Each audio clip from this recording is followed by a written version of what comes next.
That's odd. The front door was unlocked. It's not like the sheriff to leave a crime scene unsecured. I'd best call him. I think someone else may have been here last night.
What do you see, Sheriff?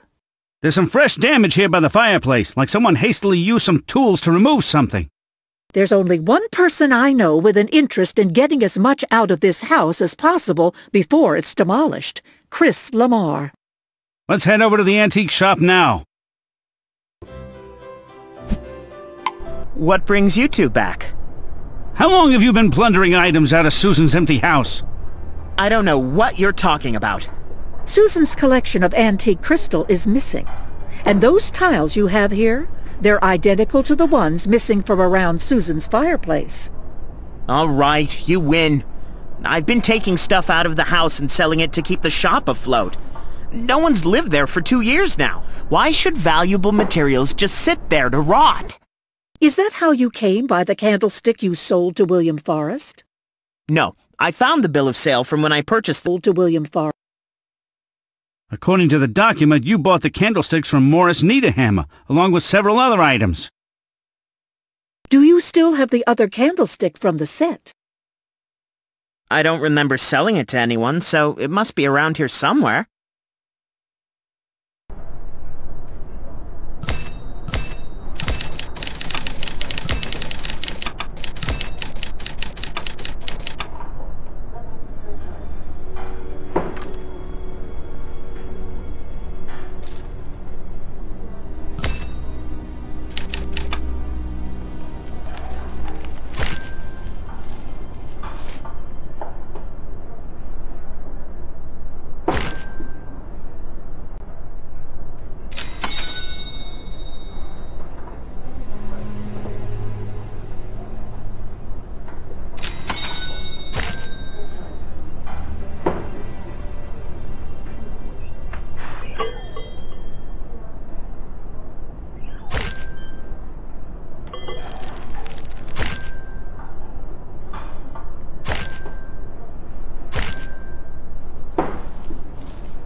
We'll need to take that candlestick for our investigation, Mr. Lamar. Go ahead. I have a feeling that either this candlestick or the one William had may be the weapon used to murder Susan. I'll bring both down to the station to have them check for traces. Once we know for sure, I promise to let Vern know. Vern, do you have a moment? I'm sorry, Jessica, but Jack Delgado has an emergency on his hands and needs all the saws I can pull together. Something about some trees down by the school? Let me lend you a hand with that.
We have news, Vern. We found the murder weapon that killed your sister. You have? What was it? This antique silver candlestick we found for sale in Chris Lamar's shop. There was a trace of Susan's blood on the base. How about fingerprints? The candlestick has been handled so many times by Chris and customers examining it that it was impossible to tell if it ever had the murderer's fingerprints on it. Hold on. Do you still have that candlestick? Sure. There's a tricky way to open them up. Supposed to be for easy cleaning. Maybe there's something inside.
Vern, you told me earlier that Susan smoked Westminsters? That's right. Then the person who smoked the Ultra Golds is likely her murderer. Morris, excuse me a moment. Yes, Jessica? We got a hunch that someone may have hidden Susan's collection of crystal nearby. What? I don't see how that would be possible. You're welcome to have a look, though.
Morris, I'm afraid we need to talk.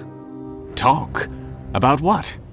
About how you killed Susan Gander 2 years ago. The crystal you've hidden here confirms it. What? I loved her. We were going to be married. You used one of Susan's candlesticks to bludgeon her to death. The same one you dropped one of your cigarette butts in. Afterwards, you burned Susan's remains. But you didn't think to burn the cigarette butts that proved you were there. You took both candlesticks away with you and later sold the pair to Chris Lamar. You intended to sell off the crystal too, but never had the chance. You lied when you said that you left the house after you argued over your engagement, didn't you, Morris? Yes, I did. You see, I knew that Susan wasn't making up the story about the treasure in her house. We met here, at the library, and she told me all about it. It was worth a fortune. I never had much money my whole life. Anyway, I became close to her, and convinced her to marry me. But she never trusted me enough to tell me where the treasure was hidden. What happened the night of the argument? I'd pressed Susan to tell me the location of the treasure. That was a mistake. It roused her suspicions, and she called off the relationship. She even threatened to go to the police and have me charged with fraud for tricking her into marrying me.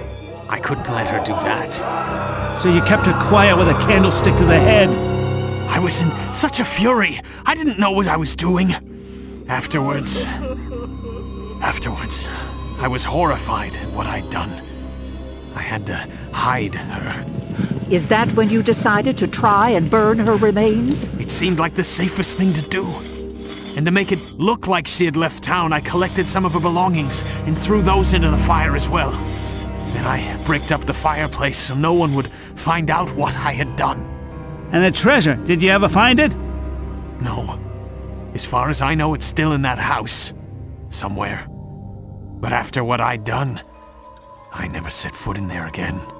Sheriff, I keep thinking about that picture of Susan and the way she's standing. What if she's trying to tell us something? Let's see. In the photograph, Susan is standing approximately here. She's pointing at the floor, here. Right. But what if she's trying to indicate an area of bricks in the fireplace, and not something in the foreground? The mortar has been chipped away on these bricks.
It looks like Susan had her life savings hidden here.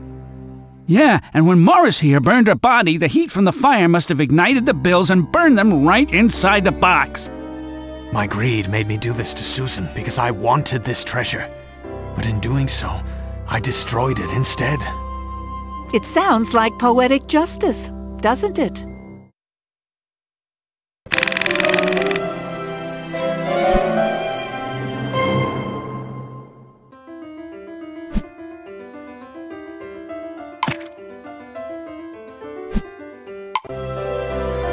It's good to see you in London again, Jessica. You should visit more often. I know. Somehow I will try to find the time. Emma! Jane, I haven't seen you in ages. This is my cousin from the United States, Jessica Fletcher. Jessica, this is my friend and fellow actress, Jane Drury. J.B. Fletcher? Yes, I'm pleased to meet you. I must say the resemblance between you is very striking. Yes, we get that a lot. I consider it a compliment. Sit down, Jane, and join us. How have you been? Well, not very good, to be perfectly honest. I'm so glad to have run into you. I need your help. What's wrong? I'd rather not say here. Meet me at the Milton Theatre this evening around 11 o'clock. I'll tell you then. Something tells me your friend is in some sort of danger. Exactly what I was thinking. Tell me about Jane. How long have you known her? Longer than I'd care to admit. She used to be prominent on the British stage. Her most recent ex-husband, James Winslow, is the manager over at the Milton Theatre. Good evening, ladies. The theatre's closed for the night. James, is that you? Emma McGill! I didn't even recognize you. Jessica, this is James Winslow, who manages the Milton. And who was recently married to Jane? Guilty as charged, I'm afraid. Jane asked us to meet her here. Have you seen her? No, the place is deserted. I was just locking up to go home myself. Maybe she left us a note in her dressing room. We're a bit worried about her, actually. All right, then. Follow me.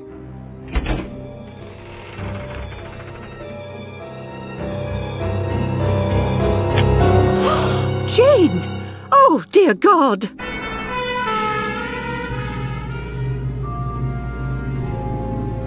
Ladies, my name is... why, Jessica Fletcher. As I live and breathe. Hello, Inspector Crimmins. It's good to see you again. Though I wish it were under better circumstances. You remember my cousin, Emma McGill? How could I forget? It was a case I'll not soon forget. Nor shall I. So you were the ones who found Miss Drury's body? Yes, Miss Drury had asked us to meet her at the theatre at 11. Did she say why? No, but she seemed frightened of something. Or someone. Well, let's have a look about, shall we?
Well, the evidence suggests that Miss Drury took her own life.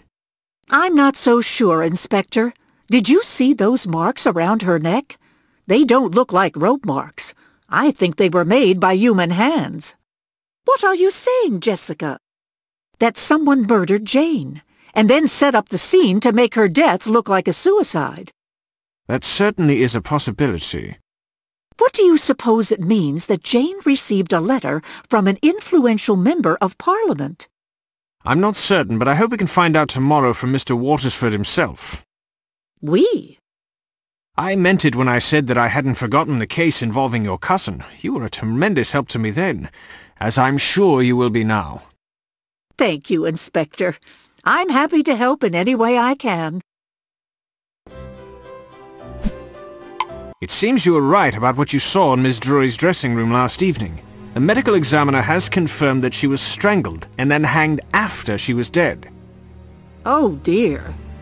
I'm hoping that Mr. Watersford can shed some light on that empty envelope we found. Ah, here he is now. Good morning, Inspector. Crimmins, sir. And this is Mrs. Jessica Fletcher. How may I help you? I need to ask you a few questions about Jane Drury, an actress well known in the West End. Did you know her? Just in passing. Why do you ask? Last night she was found murdered in her dressing room at the Milton Theatre. She's dead?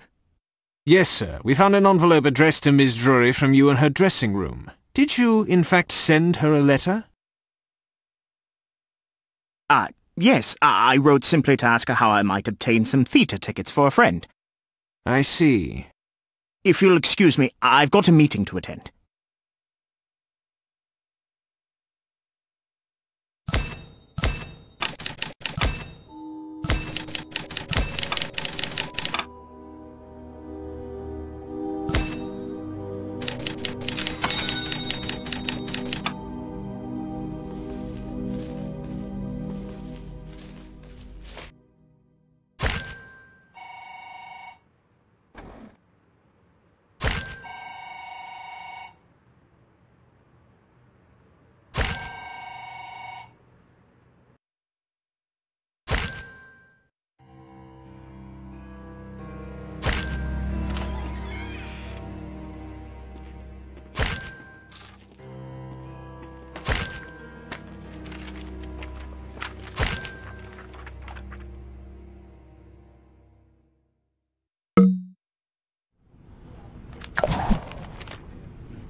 Mr. Watersford seemed more deeply affected by the news of Jane's death than one would expect for a casual acquaintance.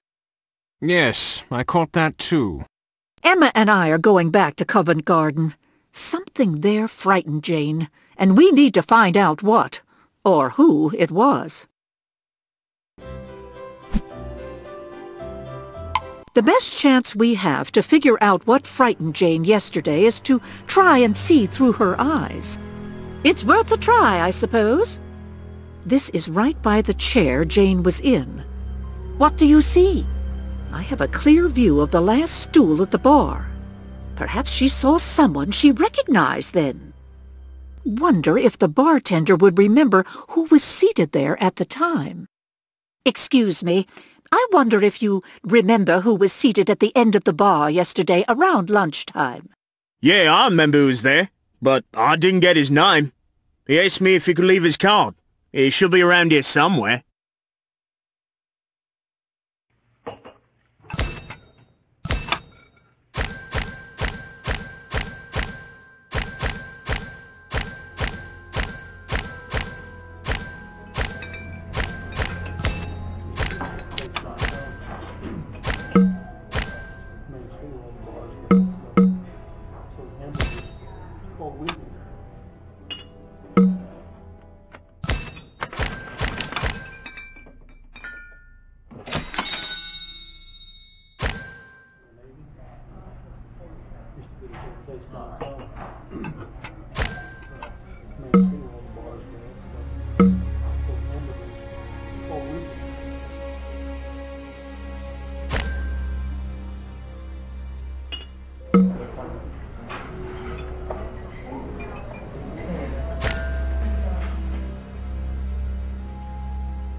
I know exactly where the address on that business card is. Looks like that's our next stop. Are you Mr. Giles Badgepie? At your service. A friend of mine, Jane Drury, has been murdered. Oh, hell. And we have reason to believe that you may have been following her. Yes, I was observing her on behalf of a client. And who is that client? Sorry, I can't say. Client confidentiality. If you'll excuse me, I'll take this out in the hall.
Mr. Badge Pie, we believe that the client who hired you to follow Jane is Tina Watersford. Would she be the wife of Nigel Watersford, member of the House of Commons? How did you... Oh, forget it. Yes, I was working for her. Please excuse me. I'm a busy man. I think Inspector Crimmins and I should pay a visit to Mrs. Watersford and find out why she hired Mr. Badge Pie. She lives in a place called Wellinghall. Sounds very upscale. May I help you? Inspector Crimmins of Scotland Yard, Mrs. Watersford. And this is Mrs. Jessica Fletcher. You've heard, no doubt, of the murder of Miss Jane Drury? Of course. Who hasn't? We discovered that she was being followed by a private investigator named Giles Badge-Pie. Is that so? Yes. We paid Mr. Badge Pie a visit and found out that the person who hired him was you, Mrs. Watersford. Is that true? Yes, it's true. I suspected that my husband was having an affair, so I hired Giles to find out more. Was any evidence found to confirm your suspicions? No. Do you mind if we have a look round? Not at all.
How do you explain this theater program, Mrs. Watersford?